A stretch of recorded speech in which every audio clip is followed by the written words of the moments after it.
A lot of people had mixed emotions when it came to the halftime show last night with Bad Bunny. I'd like to know you guys' opinion, considering all the greats that we had throughout the years performing at the halftime show. And as of late, Rock Nation has been handling the halftime show. We seen Dr. Dre there, we seen Kendrick Lamar there last year, on this year, Bad Bunny. Mike, we'll start with you. What did you think of last night's halftime show? When I looked at it, I thought this was interesting, and I'm funny with music. Like I can listen to any genre, I can listen to any form of music, as long as I feel like it's not just something you singing off a piece of paper that somebody wrote for you. If it's attached to your world, your life, then I can feel it. I don't want to just hear it. I want to be able to feel it. And I don't know any words that he was sharing, but I saw in his performance, I saw his life, he showed you his life.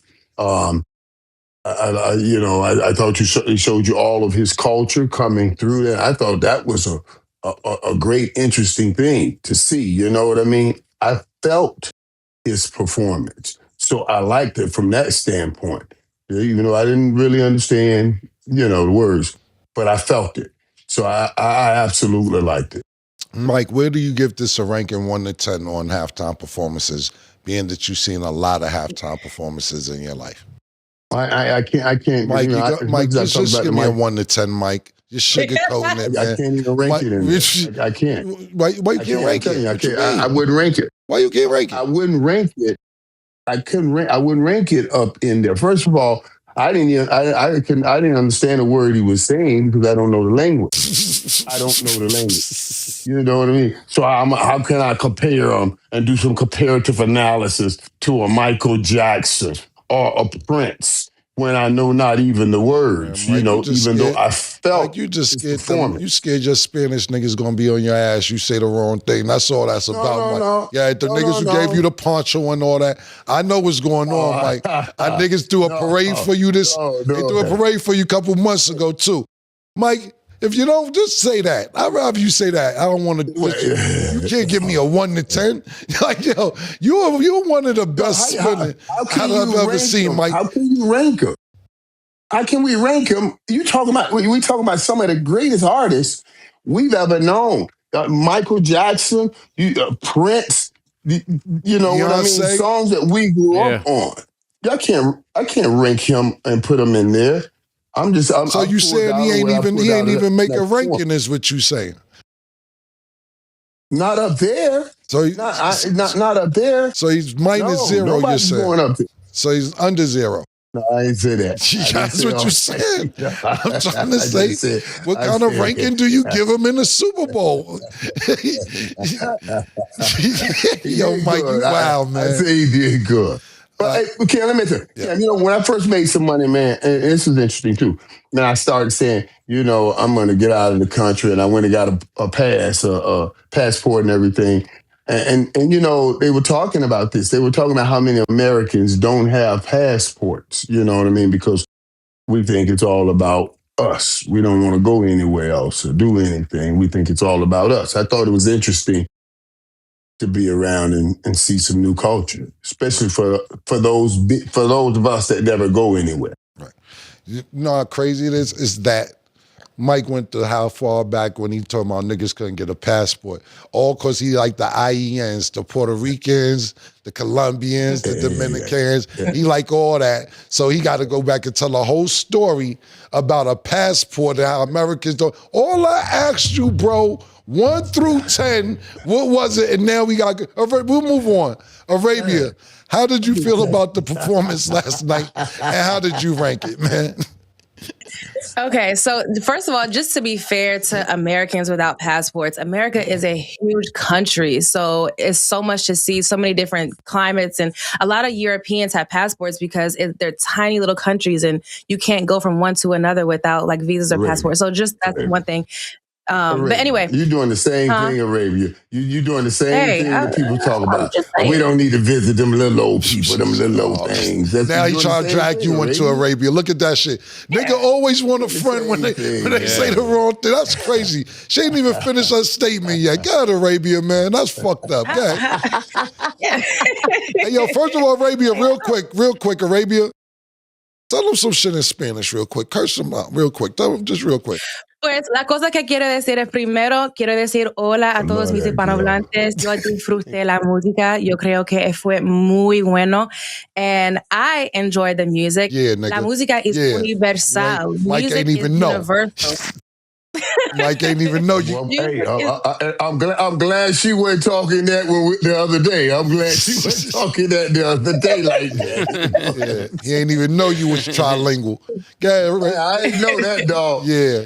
Some comments would have been something if I'd have heard that. You're right.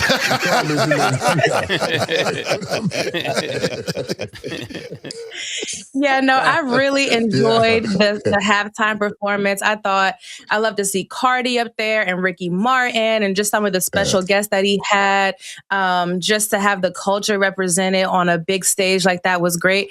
If I were to rank it, I would rank it like a 6, only because there are so many other historic Super Bowl performances. Even just the timing of the Kendrick performance after that beef that he had with Drake, Beyonce, Purple Rain, raining while Prince was performing Purple Rain. Like, there are just so many other Beyonce, like both times really, when she was with Bruno Mars, then also when she did the Cowboy Carter thing. But I'll give it a 6. And I know that might be low to some people, but I really did enjoy it. I thought it was great. I had fun. Even if you don't understand the words, like I said, music is universal and you can at least feel it. And, you know, I really enjoyed it. I thought it was great. Arabia, you understood every song, all the words for every song?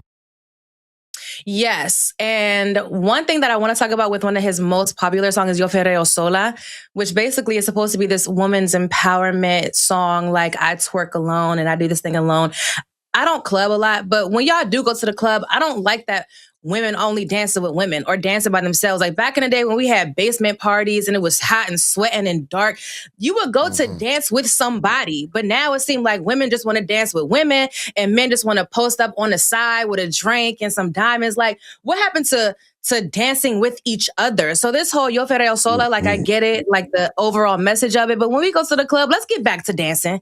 Like, that, it's just way more fun. Now everybody too cool for school want to be in a section. I'm going to be honest with you real quick. And I like that statement. And Mike, see, you didn't know Arabia was bilingual. She fucked you up with that. Real, yeah. She said, yeah, he like that. Yeah, Mike. Real quick, I'm going to say this, right? But to Arabia's last point, because I want Mace's opinion as well. I never was a big dancer. And you know what's crazy with these basement parties that you talk about, a hole in the walls and all of that? My nigga Zeke is in the building and Mase is here. Mase actually lived in this place on 116th, one of the places. I don't know, and right downstairs, we used to go downstairs around the corner. It was a little Jamaican joint. Yeah, Jamaican joint right over the cab base. And it was one of these hole in the walls. And I wasn't a big dancer. I couldn't dance. Mase could dance, and I couldn't dance. I ain't talking about like Mase was like one of these new niggas. I'm talking about like male dancing, like one of them niggas. He knew how to two-step. But to Arabia's point, real quick before I get Mace's opinion, I'm sorry. I would be against the wall the whole party and just be looking until the Jamaican music came on, or Uncle Luke, because all I had to do was hump on somebody for that kind of music. Yeah, when the Jamaican come on, I act like I know what I'm talking about. I'd be like this. When that shit come on, I do it like this. Sorry is all that you can. I swear I did. And then I would hear Uncle Luke, don't stop, pop that pussy. Then all you gotta do is this.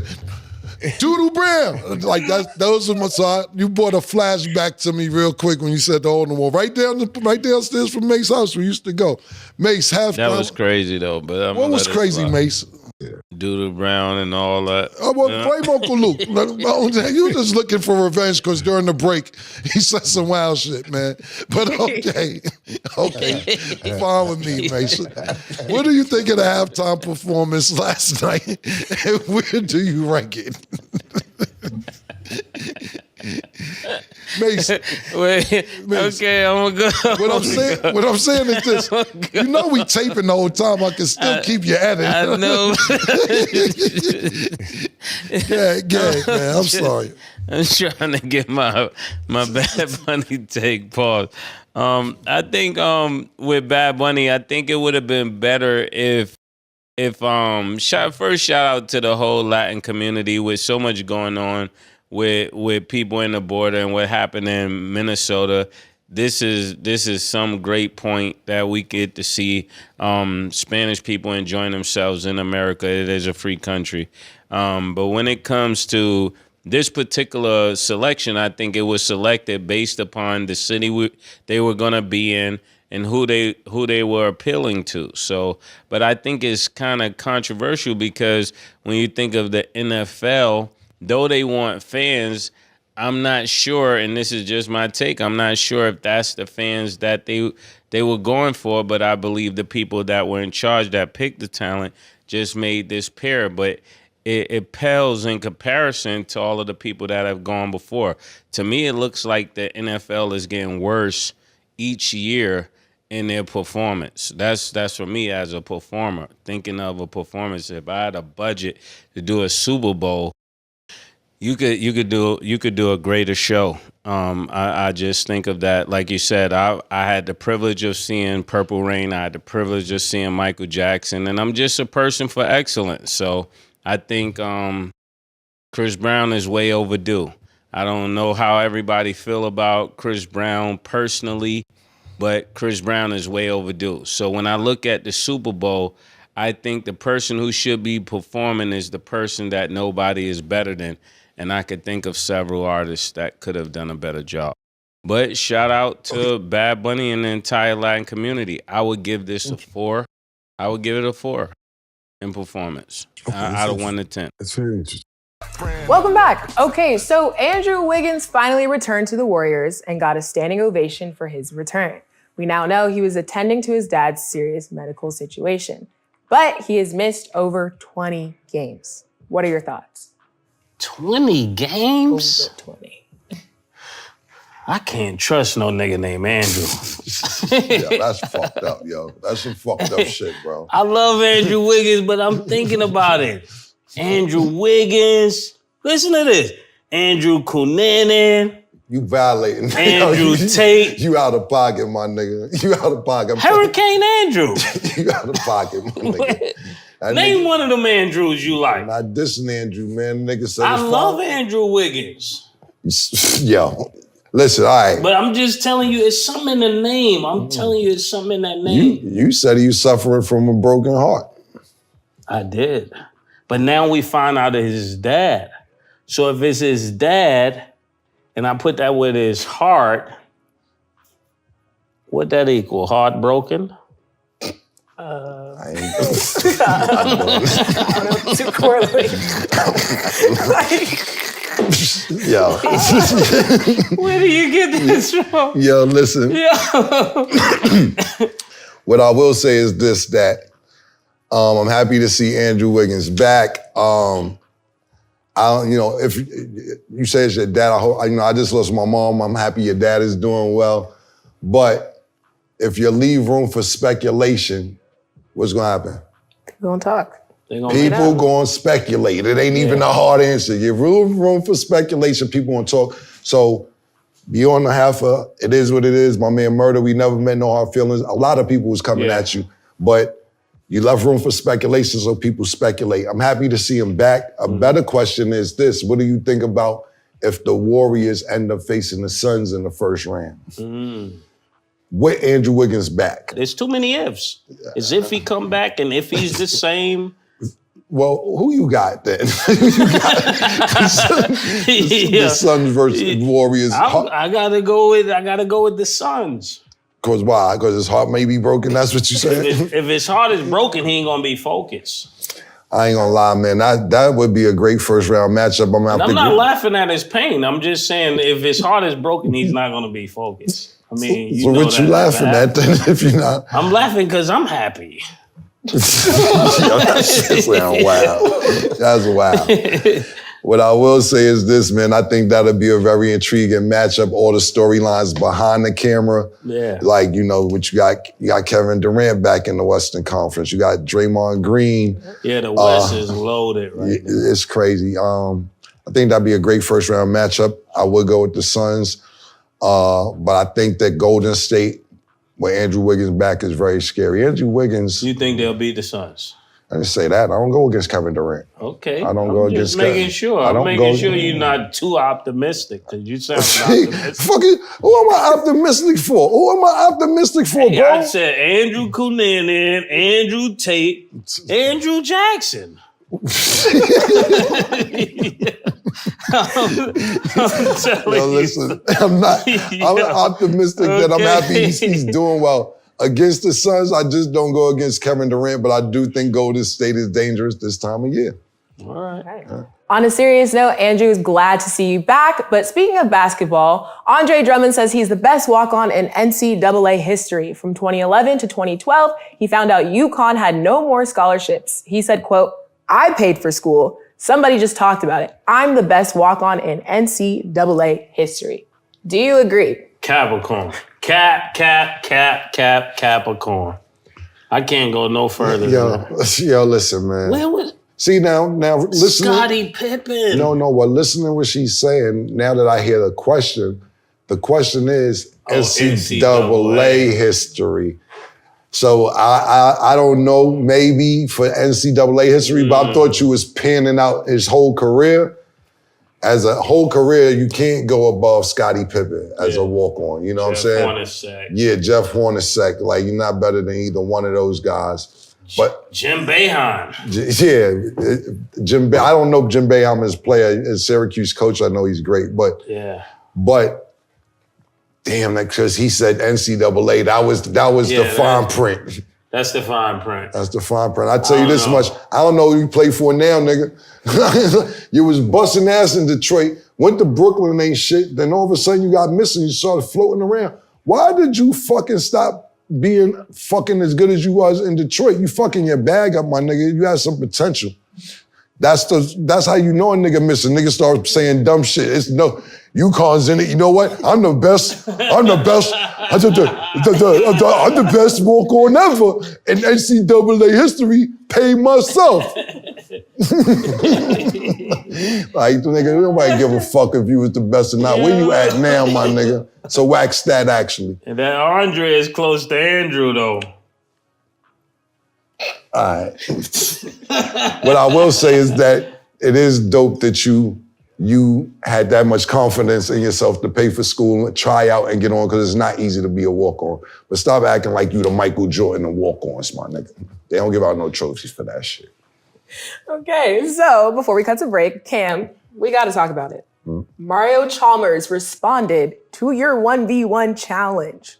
What do you have to say about this? Well, listen, man, what I will say is this. We're getting everything together. I spoke to Chalmers. I spoke to a few people who want to sponsor the game. Actually, Chalmers' big homie is back there behind the camera. Talking about his big homie and all that shit. But we're trying to get it together so that I can make him some money, because he only made $138,000 last year. And then if you factor in taxes, he probably made $91,000 last year. You got to pay bills. You got to eat. Baby mothers. Baby mothers. Then, you know, you got a drug problem. You got to feed that. So we're going to try and get you the best check we can possibly get you, Mario Chalmers.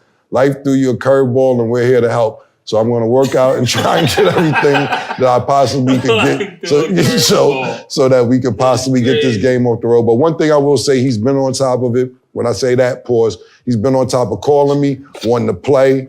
And I'm like, look, I don't mind playing you. I did say 10 days because I didn't know you would respond. So give me about, realistically, 45 days and we'll get it done. Did you see his video? Which one? He had a video with kids playing ball. Yeah. He's looking for killer. Yeah, he got a video where he's shooting the basketball. Matter of fact, let's go to that real quick.